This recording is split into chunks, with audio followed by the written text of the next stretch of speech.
Hello, guys, and welcome. This is episode 11. It's 101. Yeah. Where's the camera? 11, it's right there. All right. It's right there inside of our studio. We need a sponsor for our studio so we can sound cool. Like, welcome Got it to, now. Yeah. Welcome to this studio. You just make something up. We could, yeah. So, we are talking to Leanore. Yeah. From 5 Iron Frenzy. It's been one that's kind of been in the works for a minute. Almost didn't even happen again today because Chase doesn't know time zones. And told her mountain time. She called me at like 4 o'clock and she said, hey, like, I don't have or 5 o'clock. She's like, I don't have an invite yet. And I'm like, I'm on my way. And she's like, yeah, it's time to do this. And I'm like, oh, crap. So after that, we got that all worked out. So now we have the interview for you guys. And you'll find she's as gracious as she ever was, and they're as relevant and as awesome. And we are so ready for Furnace Fest. They're going to kill it. Yes. And you'll also find out that Tim probably has a picture of Leanore in his wallet. Because he is the fanboy of the day. So let's just go ahead. In fairness, I would have one of Reese also. Okay. So yeah, there would be everybody, Micah and all those guys. But it's a great all there. It's a great interview. So let's just go ahead and get right into it.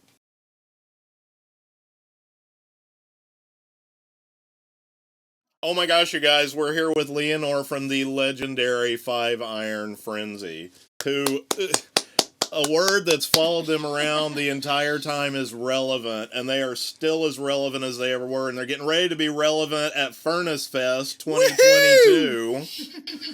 So, Leanore, tell us about that. This isn't new for me, definitely.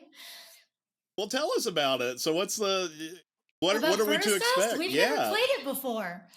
What are we to expect from 5 Iron at Furnace Fest? I mean, I don't know. The one thing you can expect is we are learning our newer songs, which are off the album that we just came out with. Well, it seems new to us because we haven't played any of the songs live, but it's Until This Shakes Apart. So some of the songs from that album, which are kind of heavy-handed and kind of rocking, and some more traditional ska stuff, there's some bangers, and they're definitely moshable songs. So we're going to be playing some of those heavier songs from that album. I think, I went this last year. I didn't go the original 5 Iron or Furnace Fest, but I did go this year, and I mean, everybody was so jazzed to see every band. I mean, to go see Showbread, the kids were going crazy to see Showbread. I mean, people are already talking about 5 Irons playing this thing. This is going to be a legendary show. Which stage are you guys going to be on? I don't know. I haven't done much research, but what I can tell you is the bands I have to see. Pedro the Lion I have to see. I have to see Stretch Armstrong. And if I can, I want to be on stage when they play, because we did Warped Tour, I think it was 2002 or 2001, and they were on it. And I'm such a big fangirl of Stretch Armstrong. And they used to let me be on the side of the stage, and I know most of the words. Yeah, I just know that I'm not going to be watching merch. So if you want to say hi to me, say hi to me in the crowd, because I'm not going behind that table. I'm going to see as many bands as I can. It's going to be so fun. Well, and there was that kind of somewhat big announcement, Sunny Day Real Estate. Oh my gosh. It's going to be great. I love them. I love that. Then what is my favorite song? I think Circles and then Seasons. Is that called Seasons, or is it called, what is that second song on that album with the little I don't big remember. head people? I'm at the point now that I just put on the CD and I don't even see the song titles. Yeah, sometimes I feel like that too, but there's certain songs like for emo, emo. Yeah. That was kind of a big game. That was a big game changer, and it was like, what is this? I like it, but I don't want to admit I like it. And Sunny Day Real Estate kind of had more of a it was more palatable. Yeah. If you will, emo. It's not that I don't like emo and I don't like, people crying about heartbreak, but they were just a little more tough. So they were more palatable for me. I didn't want to cry my eyes out all the time. And Leanore, just so you know, it was In Circles. In Circles. In Circles. Yes. In Circles. We would have taken In Circles. That's the song. So, yes, that's the song. So I'm such a fanboy. There's a billion questions I got here, and I don't even know where to start with this. But I guess I say let's start with the weird ones. Well, the most obvious though, how are you? Because 5 Iron, really, as far as I'm concerned, the thing that follows you around is just being relevant. I mean, you guys, just great records, great performances, great, just doing the right thing. Where do you feel like right now? Like, if somebody asks that question, where is Five Iron Frenzy right now? Where's your heart? Where are you wanting to go? What are you wanting to accomplish? Like, how's being in Five Iron Frenzy right now? It's authentic, it's real, and it's very family oriented, meaning not only we have our own families, but we are a family. So this has been a hard year for us. COVID was hard, certainly not seeing each other, not being able to um, celebrate after making probably one of the best albums we ever made and having another amazing Kickstarter. So we're doing all the work, doing all the work, doing all the work, and not even seeing each other's faces. Like that's brutal and that's sad. But because of that, we're really mushy right now. We're really lovey-dovey. So like on our phones, there's constant texts of like, I love you, man. I miss you. You're awesome. And then we had a hard year because Dennis lost his father. Reese lost his mother and then his father. And so this is, a hard season because of that and also not being able to see each other. So in a weird way, we're having to be lovey-dovey on text and send stupid messages back and forth and videos and jokes. I would say we're in a good place. I would say, you said, where's our heart? I would say that we are probably feeling very tender. If anything, like a little poke could probably make us bawl, like in a good way, like in a really good way. Like we're feeling like little sponges all filled up with all this love and all this joy and all this happiness and all this appreciation. And like when we hug each other, it's going to be like, wow, like if you hugged a sponge, it's just going to all pour out. I know it. I know it. Every single one of us, it's going to be blubbery awesomeness when we see each other. Well, and that's a perfect answer too, because as a fan, I think that's what you just described has been palatable for the entire experience with Five Iron Frenzy.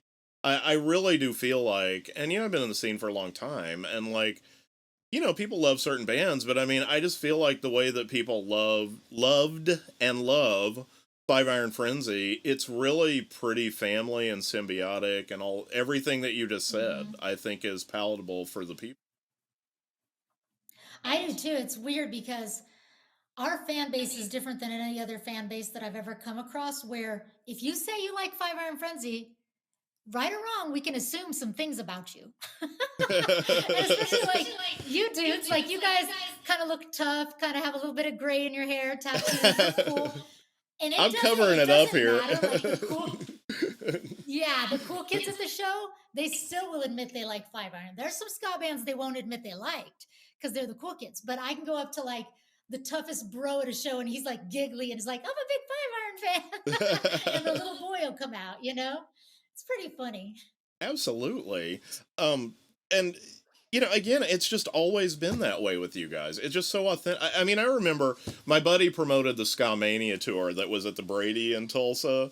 And I remember you guys came out in the Star Trek things and everything. And just, I remember every bit of that.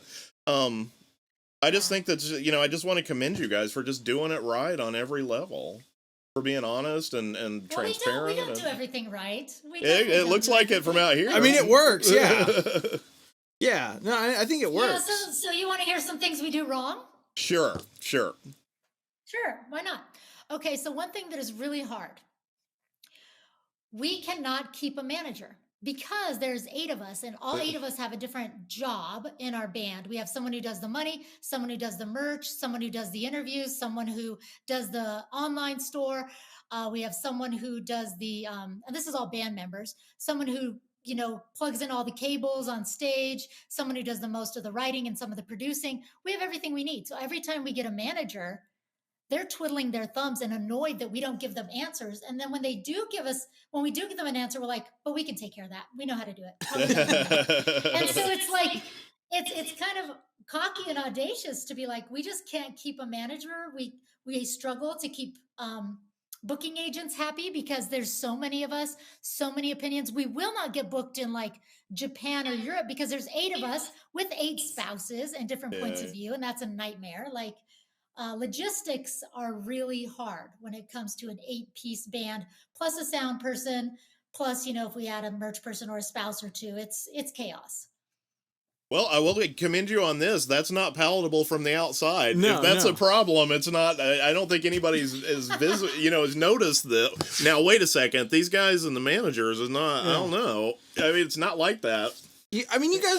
I think bands are lucky where they don't have to deal with like firing a head coach like a baseball team or a football team. Like, oh, they got rid of their head coach. No one hears about Five Iron Frenzy getting rid of their manager. So, I mean, no one knows it. You guys hide it really well. So what's That's another true. thing? The only thing you would know is what? What's another thing you guys don't do well? Okay, writing songs. It took 7 years, 7 years to write an album. And this is because, and it's good and it's bad. We do not have a boss in Five Iron. We are a 100% democracy. So what that means is we all get paid equally. We all get equal song credit. We might have in the liner notes, who wrote most of the music, who wrote the lyrics, but anybody can write a song and anybody is encouraged to write. And then we add different pieces to that song. But the main songwriter eventually has veto power. They can say, I don't want that lyric, or I don't want that horn line, or I don't like that drum, or whatever. But because we go back and forth on the computer and there's 8 of us with strong opinions, it took 7 years between Engines of a Million Plots and Until This Shakes Apart. Because, like, for instance, one of our songs on the new album had 6 variations of a bridge. Oh, wow. Really? Being emailed with 8 people's opinions. Did you reach a point where you were like, I don't even care anymore? Well, some of the band members do. Some of the band members are kind of like, whatever's best for the band. And some are more vocal, and some are more vocal when there's time, like for me, I'm way more vocal when it comes to lyrics than music. Like, a lot of people say they're music people or they're lyric people. Right. Me, I'm probably more lyric based because I want to be able to agree emotionally, spiritually, social context on the lyrics. Like, I can't go to bed if I disagree with a song. That would not work for me. Yeah. But also, I like the fast punk songs, so I'm always saying more fast, more punk, more fast. And I think, again, back to the fanboy stuff, but you guys have been so wonderful at that. I mean, like, there is nothing in your catalog that I would look at and be like, ooh, that didn't age well. I mean, if anything, you guys were so ahead of the you're curve. Wrong again. No. Have you heard All of the Hype, that album? What about the rap? What? Weird rap? That was terrible. Some of those songs where Reese tried to speak in Spanish, it's weird. Well, but I mean, for me, you really were ahead of the curve. I mean, existing in a genre that, is fairly conservative. I mean, you guys were really progressive. You always stuck by what you said. I mean, you were, in my opinion, you just did it right the first time, and it's still like that, I think. I mean, I'm really proud of the fact that, like, that's a band I was into. Like, they did it right, and they still are. Well, and it's like, I had buddies, I was an actual ska fan. Like, I enjoyed, like, the Real Big Fishes, the Less Than... That Summer of Ska when I was, like, 5 or 6, putting, like, Real Big Fish... Yeah. I had all these Jars of Clay CDs so I could put all my bad CDs in to hide from my preacher dad. And so I had, like... And Jars was the one that was okay? Jars of Clay, like, my parents were like, oh, yeah, and, like, Wow Worship was full of, like, Third Eye Blind and weird, like, things that I didn't, like, I don't think my parents look back and, like, we were so dumb for not letting you listen to that. Well, son, this says Slayer here inside the Wow record. Exactly. Dookie, what's Dookie? Oh, that's Zoe girl. Don't worry about it, Dad. But you guys, it's kind of like you were saying, like, I loved the kind of the upbeat ska stuff, and there was that kind of rock thing to it. Because I remember, like, Five Iron Frenzy, anything that you guys had was something that me and my buddy Chris could actually agree upon. Because for me, I go through, like, seasons with music, like seasons outside. Like, I have my kind of winter music, ska's my summer music. Like, very cool. Yeah, like, I want to listen to some Weston Jake or something, but we could always agree on Five Iron. Well, and along those lines, Leanore, you did an amazing, and here's that word again, relevant movie about third wave ska. Tell us a little bit about that. That was awesome. What an opportunity. My goodness. So basically, I'm friends with a lot of different people that are in bands because we played in the 90s with a lot of those bands you said, like Less Than Jake, MU330, Mustard Plug. We would play all the shows with, a lot of different bands that had done pretty well. And so when the producers were gonna make the movie, Taylor, I was the first person to say yes, actually, for the movie. He was a huge Five Iron fan, and he said, will you be in my movie? And this is years ago. And I said, yeah, sure. And then when it was coming to be, he's like, well, you can connect me to a lot of the people that are in bands if you want to, if you're cool with that. And I said, it's been like almost 20 years since I've talked to some of these guys, but with Facebook and with phone numbers and asking around, I'm sure we can do it. And that just so happened to coincide with the year they did Back to the Beach.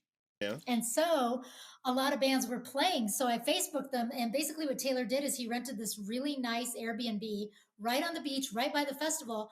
And I would basically be the contact to say, this is a legitimate movie. We're not going to kidnap you. Get in the van. We're going to give you a couple of beers and ask you questions about back in the day. And because I was part of the project and people knew who I was, I became what is called a producer, which I didn't know what a producer does, but that's what they do. They connect the dots, I guess, somehow. So I got to be involved in making the film, and I got to get a lot of interviews. I got to be interviewed. I got Matt from the Supertones in Denver and a venue. So I got to do a bunch of different cool things behind the scenes to make it happen, which was really, really, really cool. Yeah, I think I was amazed. I mean, that was one thing. Like, as soon as I found out about that, I was like, bought it. I ain't gonna rent this. I'm buying it. I'm gonna buy it. Yeah, and I mean, like, I'm telling all my friends, this is super legit. I mean, it's great. Exactly like what I would expect from Five Iron Frenzy. I mean, you went outside our genre. You got the relevant people to speak. They said the relevant stuff. I mean, they talked to you like a peer, like someone that they respected. I mean, it was all great. Just wonderful. Yeah, and I can't recommend that enough. It was easy going, honestly. Yeah, it was easy going. I would love to be a project like that again. Like, the other cool thing that I didn't know was going to happen was I was able to put on a screening in Denver. And so I got a theater, and so basically it sold out. Like, I was like, I'm hosting it, and basically asked the theater, can we rent out a theater for one night for this showing, and had somebody fly in the film. And then at the end of the show, I said, anybody who's ever been in a ska band, and this is in Denver, come forward. And it was packed. There was like 30 people all up there. It was awesome. Everyone's like, I was in a tiny ska band. I was in the ska band. It was pretty cool. God, I remember at the warehouse, we used to do a band tournament. And actually, you would have heard of some of the bands that came out of our tournament actually got big, and like Evanescence, their first band, Mind Rage. Oh, yeah. John's band. Yeah. I mean, they were in our thing. And I mean, we had several bands get signed to Tooth and Nail and all this. But oh my God, I remember the year that Ska Mania happened. I mean, half of our band tournament was ska bands. And I was like, God, how'd you guys... you mobilized this like really fast. Like, kids would like spray paint checkerboards in their hair and stuff and like crazy stuff. And I think the closest I ever got to having a ska band was in high school basketball band. Our percussion director was the basketball band director, and he was like, there's no other term, he was a drunk. And so like he would like be out back like drinking, so he would let like a few of us do whatever, and we'd be like, let's play Sellout, and we're like, all right, like we got it going. We had our trumpet, trombone, and all of the people that were in the stands, they always loved like when I can't say his name. When he would be outside, like, having to find something, and we would, like, get to bust out, like, a ska song here and there. And that was as close as I ever... That sounds like some kind of conspiracy theory. Nice. If you don't monitor these kids, they're going to be playing the ska. They're going to be playing the ska. There's kids skanking on the basketball court. Get them out of here. Okay, so back to... What's funny is you said that you had to hide your CDs from your parents, but in my thought... A lot of parents, like, they could get their kids to the Christian bookstore and just say, here's $15, $20, go buy a CD. You could probably buy one for $25. Right. And Five Iron Frenzy's in there. And then the kids are wearing their headphones. So the parents don't know what they're listening to. And even though it's at the Christian bookstore, I look back as a mom now. I have a almost 16-year-old and a 14-year-old. And I think to myself, okay, our first lyrics were let's rape and kill and steal about manifest destiny and Native Americans, right? The plight of the Native Americans. And I'm like, thinking about some of the lyrics we put out, and I'm like, these parents had no idea. Like, they just were letting their kids get something because it was the Christian bookstore, but they didn't, like you say, it's relevant. And yes, we're all about it now, but I think that it was way more extreme than parents knew. Right. Well, and talk about bold. I mean, like, I'm not the greatest patriot, Jesus Christ, what freedom means to, I mean, that's pretty, I mean, that speaks to people like me that I'm like, hell yeah, I thought the same thing. I'm always constant like in churches, and I'm like, now I get the Christian flag, but what's up with the American? Like, this is like, I don't get it. Which is not a very popular position right now. But I mean, you guys were saying that early on. And back to the Manifest Destiny, it's funny because it's like, you know, the Captain Obvious would be like, why, it's almost like Run to the Hills by Iron Maiden. Yes. Yeah. I think the greatest bookstore thing though was like, I remember, what was it? It was the CD After Satellite for POD that you had to like go to Mardell's and ask for them to get it from behind the counter because they had like the. Why did they have a meditating Buddha on it? Or something? It had like it was a woman, like a scantily female, clad and she had angel. like a sash like draped across like her nether regions, and it said like sanctify or something like that. And so like you had to go in like you were buying a Playboy at a Quick Trip or something and be like, can I get the POD? Can I get the POD CD from behind the counter? Let me have Faces of Death and also the POD CD. Hoping my youth pastor doesn't come in and catch me. Okay, so back to the super fanboy stuff. So, Five Iron, and I think it was before you were in the band, right? Started out as like a speed metal grind band or something. It was a metal band. Yeah, it was a metal band. It was called Exhumator. Exhume means to take out of the grave. Yes. So Jesus is the great exhumator. And I used to go to their shows. And they were okay. Like most of the guy, like Mike is my cousin. So Mike is my second cousin. He's in the band. Our grandpas are brothers. Well, they're passed away now. But anyway. So I would go to the shows and be backstage. It was a tiny little Christian scene. And back then, like, there was times where I had a mohawk. I just looked like this crazy punk chick, but I loved Jesus a lot. And I would basically meet the band backstage and my friends and be like, okay, let's pray before the show and take it pretty serious. And eventually during one show, they were like, we're going to make a side project, which is going to be a ska band. And they were like, you play saxophone, right? And I was like, yeah. And one of the guys said, do you love the Lord? And I said, yeah. And Reese said, I've always wanted to be in a band with a girl, so be in our band. And I was like, all right. So that was my senior year of high school. So on the weekends, I started to drive up, and Brad, who plays trumpet, Micah, who plays rhythm guitar, and myself all joined. When Five Iron joined, that was our senior year of high school. So pretty crazy. Well, and that was so legit. And I mean, it's weird looking at it in retrospect now, but like that for third wave ska made it even more legit. Like that everybody came from different genres and stuff. You know, like it made it seem like it was, I don't know. I mean, like these guys will rock harder, or they'll be more punk, or they'll be whatever. I mean, going from ska to metal seems to be the most natural flow of things I've ever heard of. It's like peanut butter and chocolate. Yes. All right, another fanboy question, and most of them I frame with a compliment, but like you guys did a lot of, I mean, in my opinion, things that most faith-based bands ought to be doing anyway. I mean, you did a crap ton of benefits. You helped like things in Kenya. I mean, you guys did sock drives and just all kinds of, I mean, everything. What's been the residual effect of all that stuff? I mean, the places that you built and planted and all that. Well, it's different across the board. So every tour had a benevolence. We use the word benevolence with it. So whether you had Pants Across America, $5 in a blanket, Spam Jam, or socks, and all those things, those physical things, would go to the communities where we played. But then later we did Kenya Spare a Dollar, which raised over $60,000 for a at the time it was a girls' school in Kenya. Now it's become a preschool, so it still exists, although it's changed hands a couple times. But it still is a faith-based school that is there in Kenya.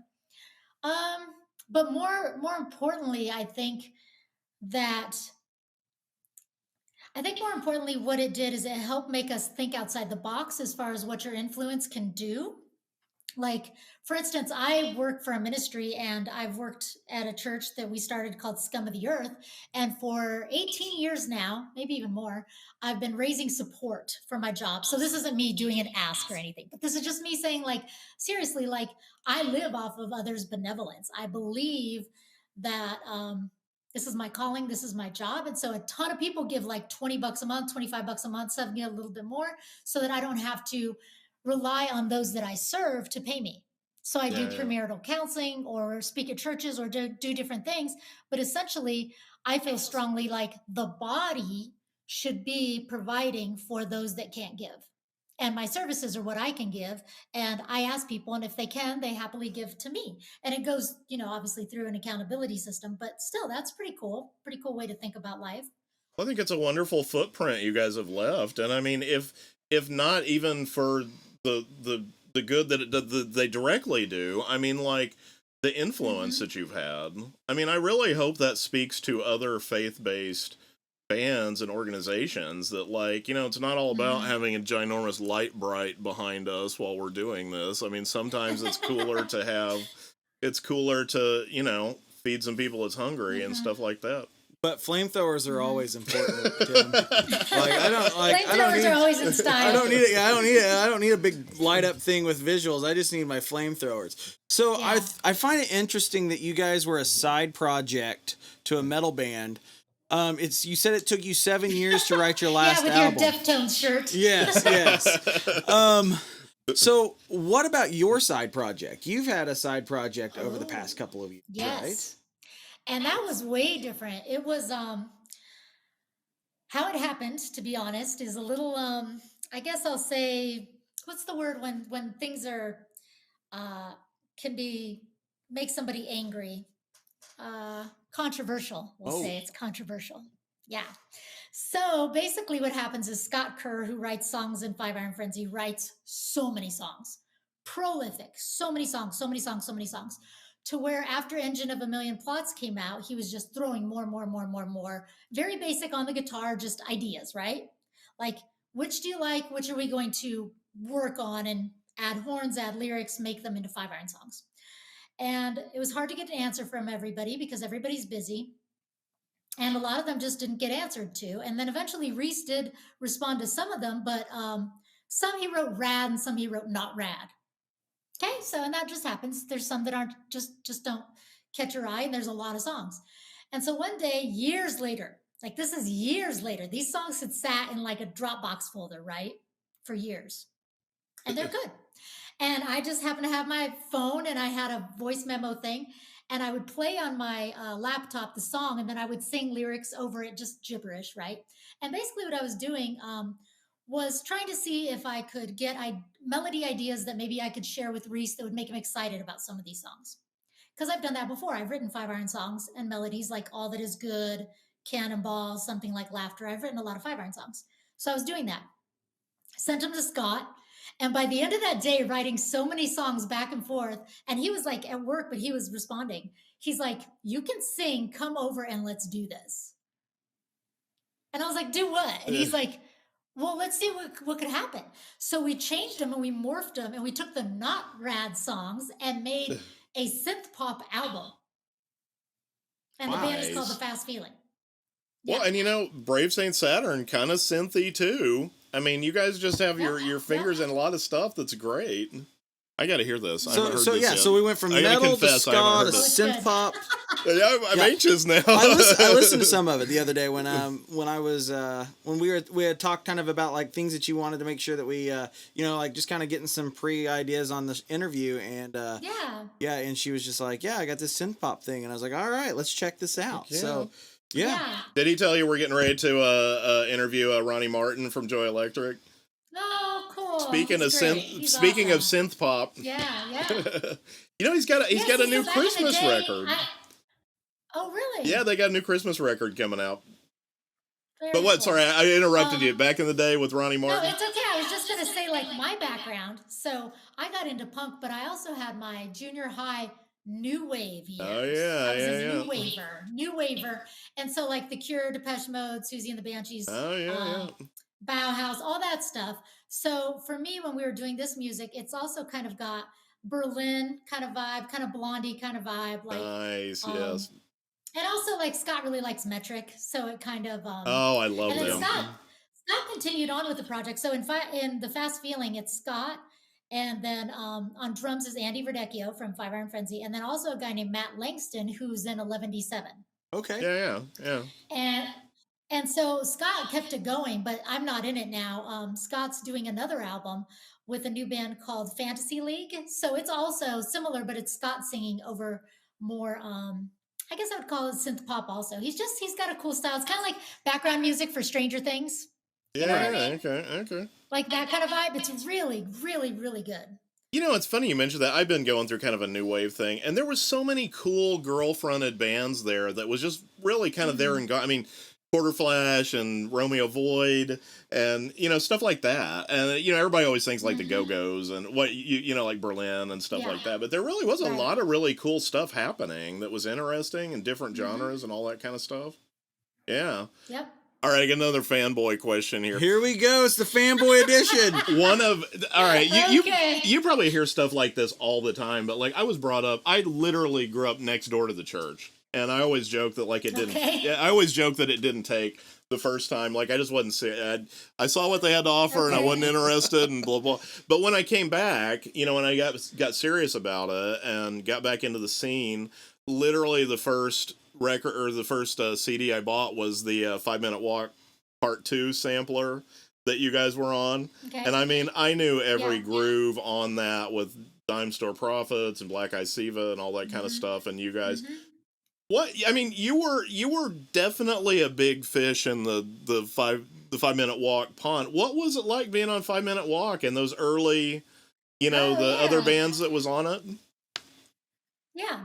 No, I loved being part of that. So, interestingly enough, the way we got signed onto that was we played a festival here in Denver. I think it's called Vision Fest. And Masaki, who was in Dime Store Profits at the time, called Frank Tate and basically said, "You have to sign this band." Like, and we were total dorks. Like, we were, big, extra large t shirts, like my Vision Streetwear shirt, backward baseball cap. Like, we weren't rock Yeah, stars. We were just weirdo kids.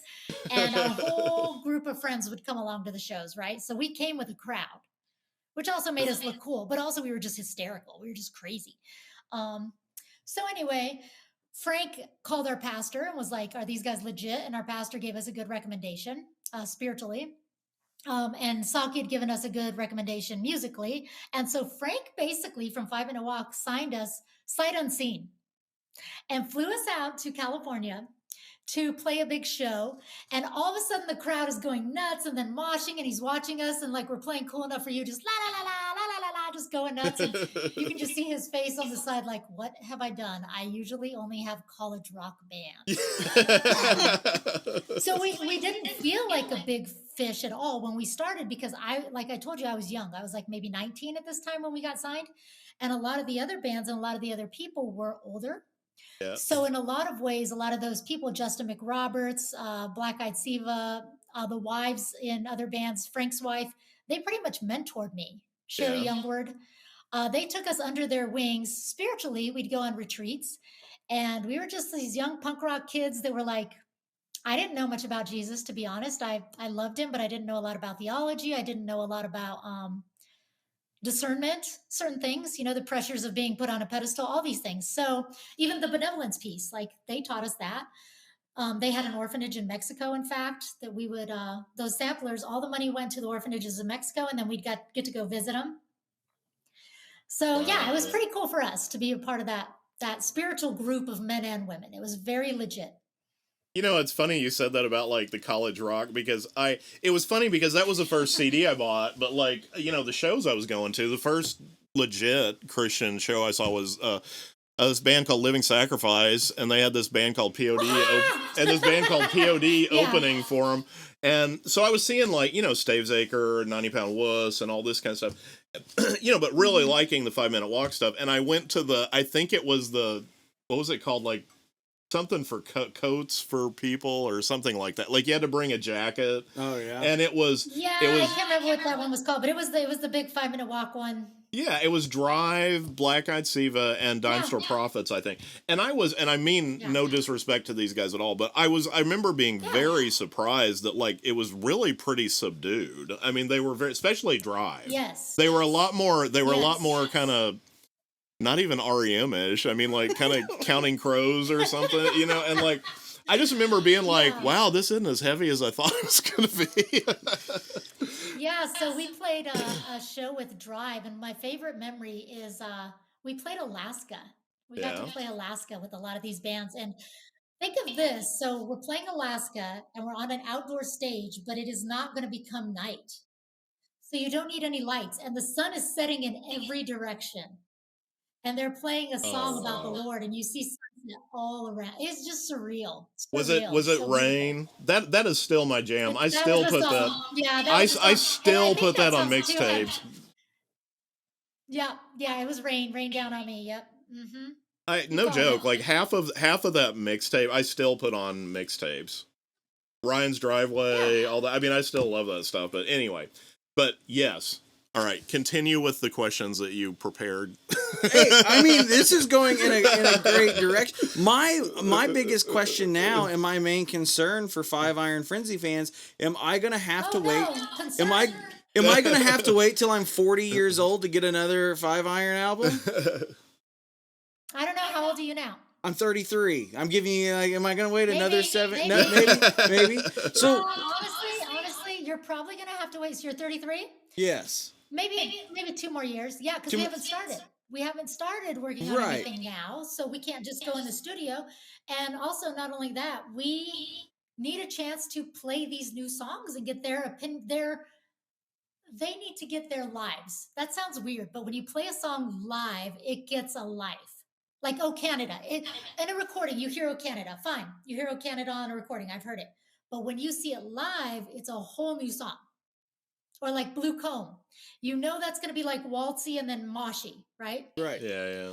So we have to give these songs a chance to breathe and to show off and to do their thing. I'm sure we will start writing, but yeah, it honestly will take at least from whenever we start, it'll probably take 2 more years before we have another album.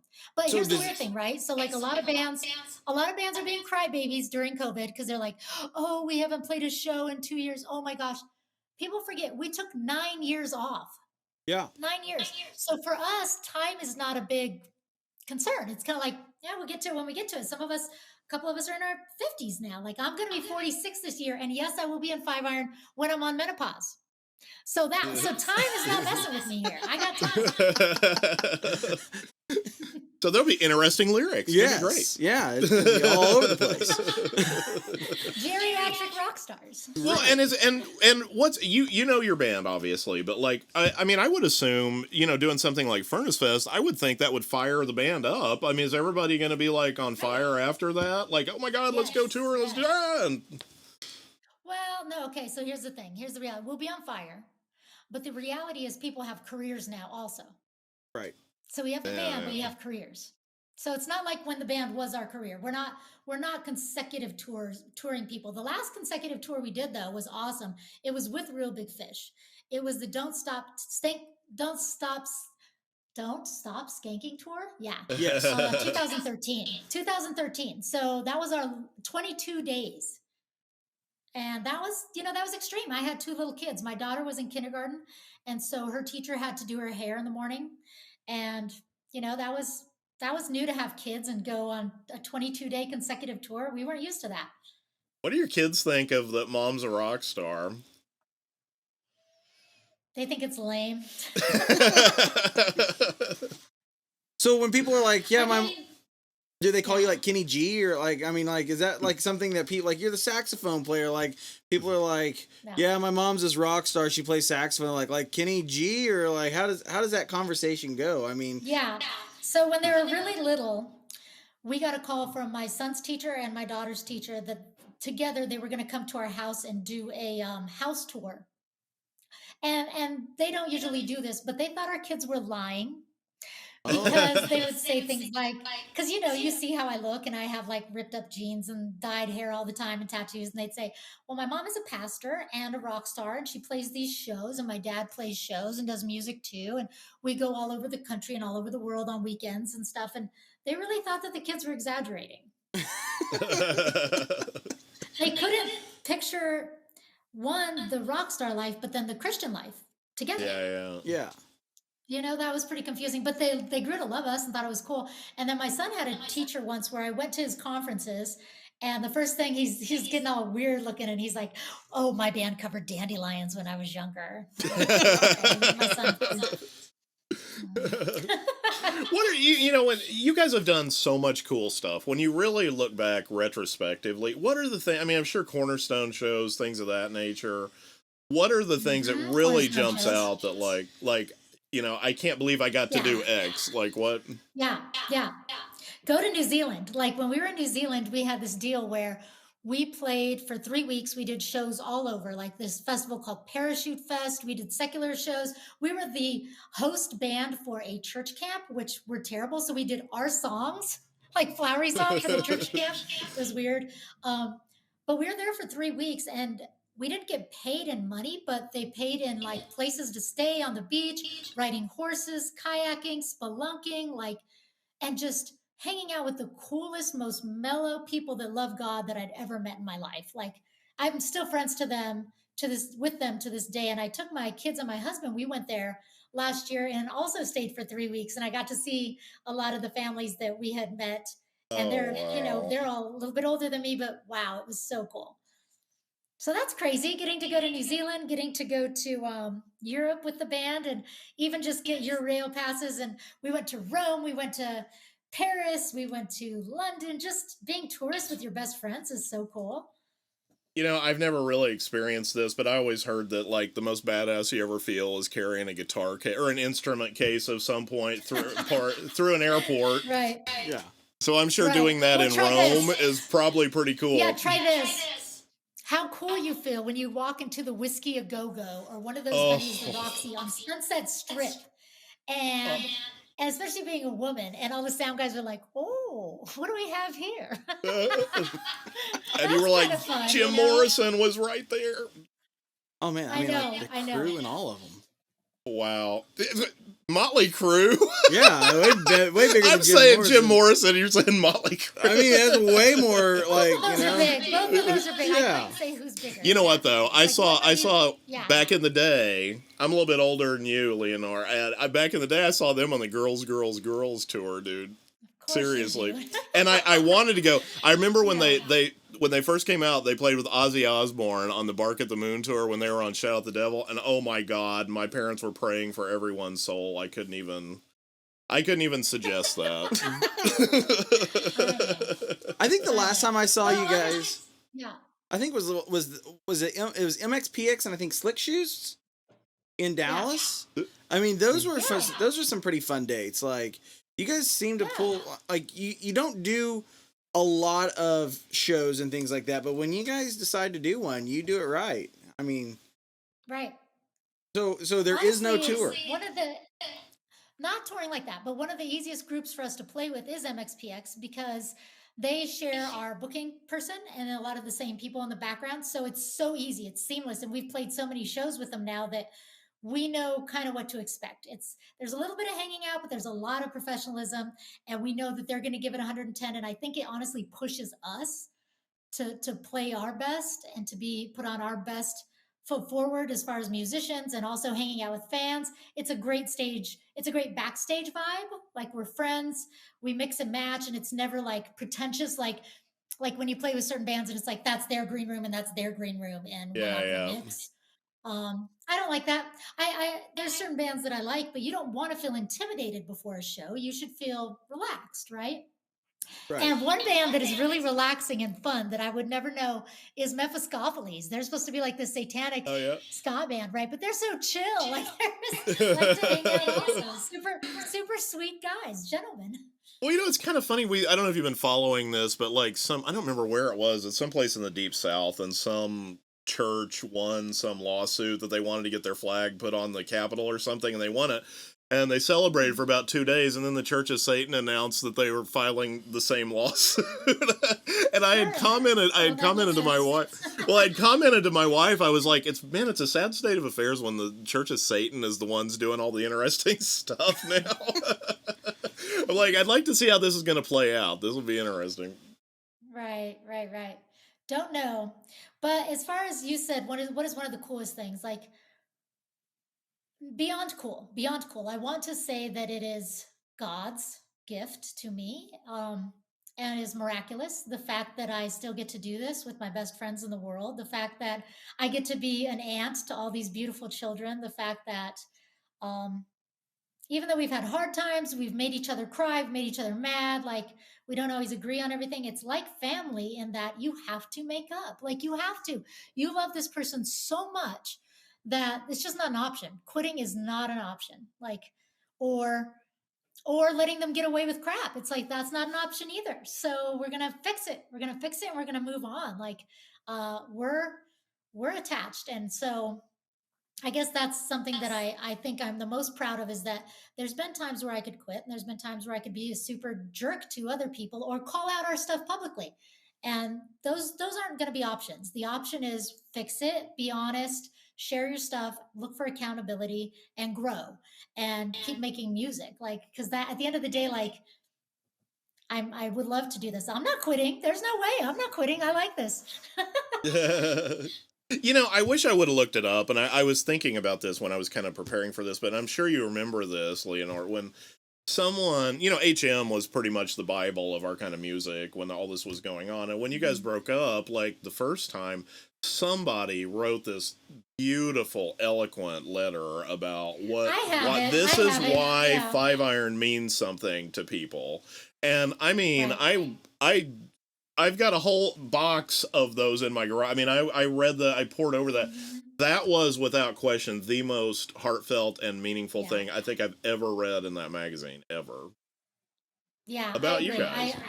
I want to say this name, but what if I'm wrong? So should I say it? Well, I should have looked it up, but I didn't remember to. Doug Van Pelt, is that a person's name? Yeah, Doug Van Pelt. Yeah, Doug, the editor. Doug Van Pelt. I think that's who it was.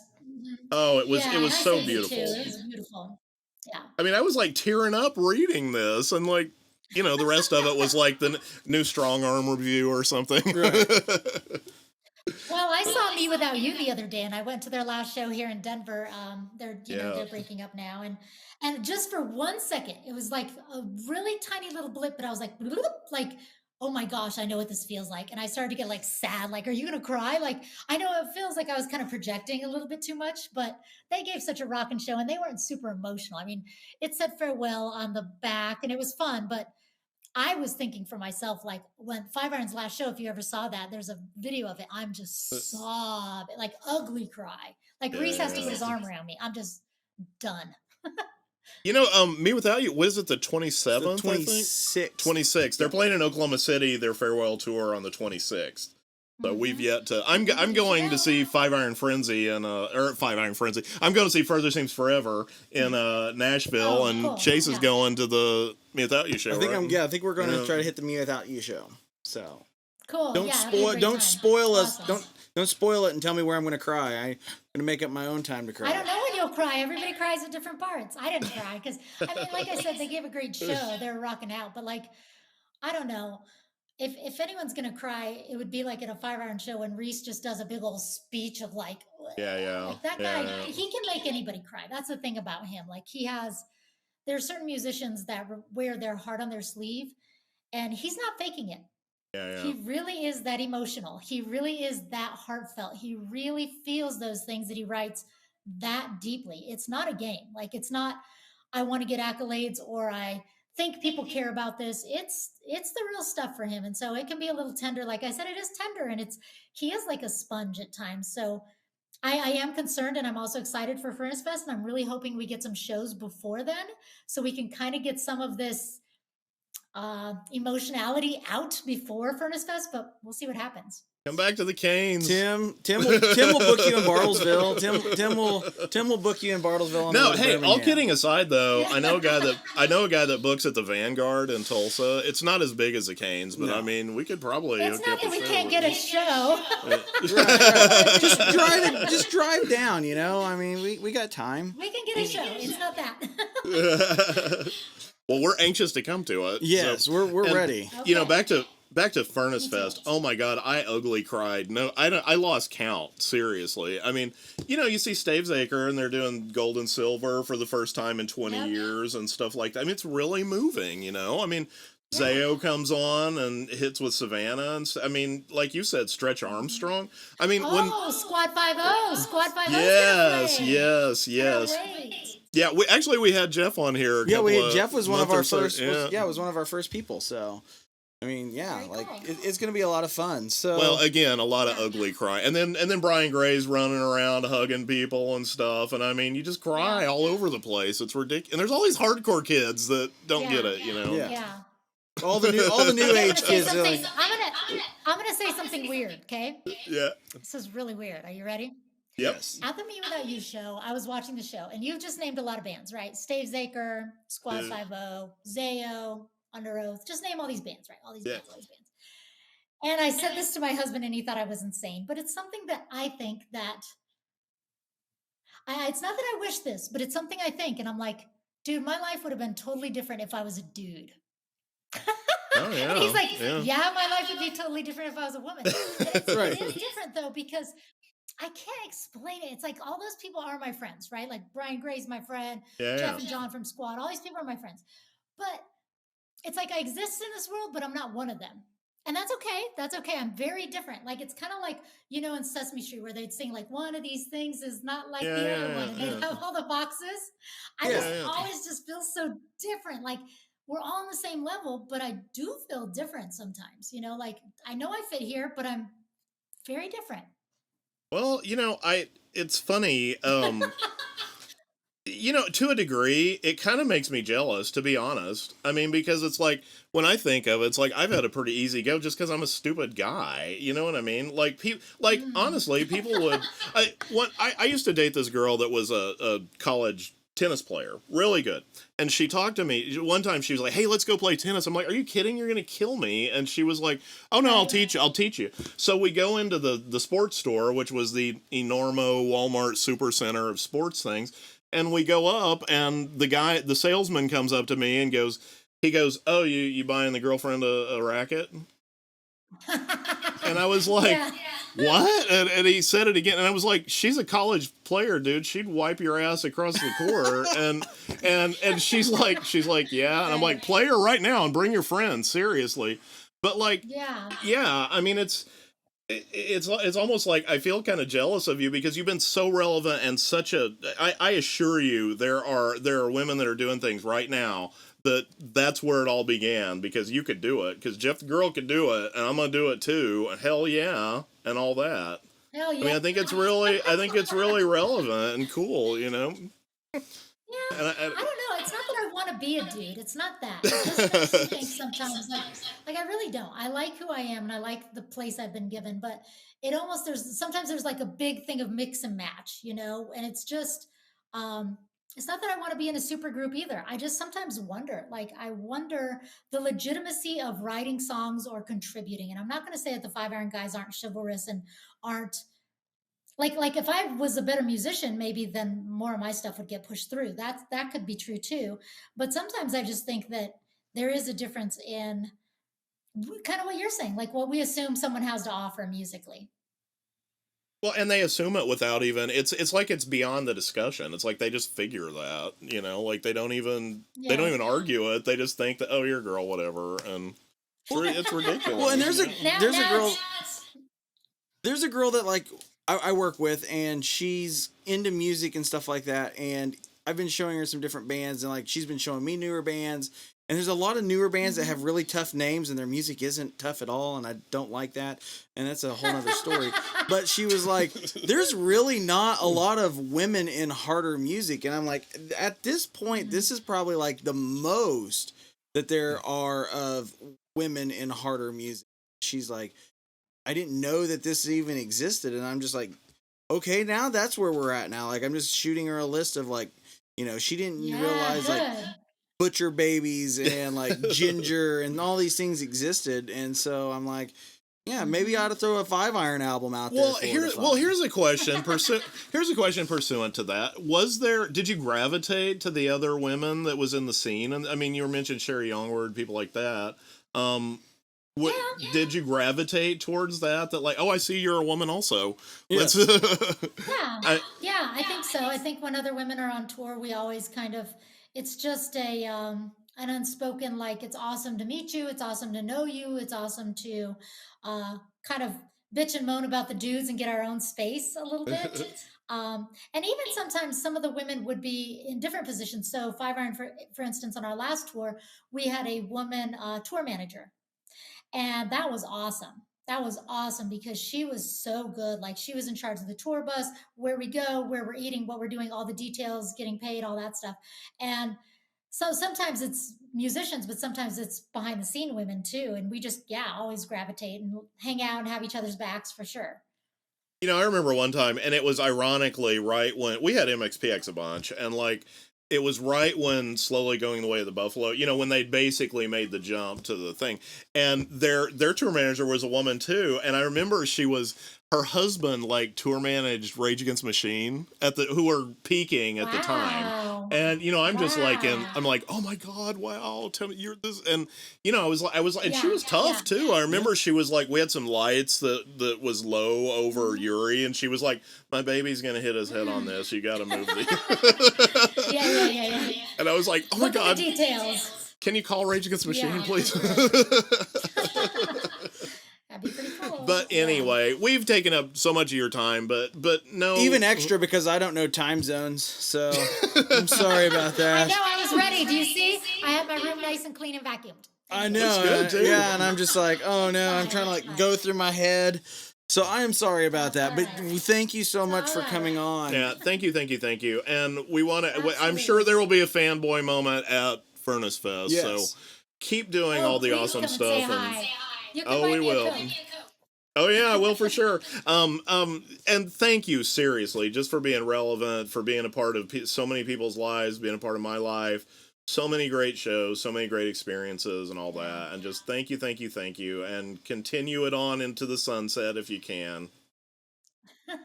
We're ready for that Menopause album. Yeah. Next 5 Iron album, down the road. Yes. All right. Well, awesome. Well, thank you so much.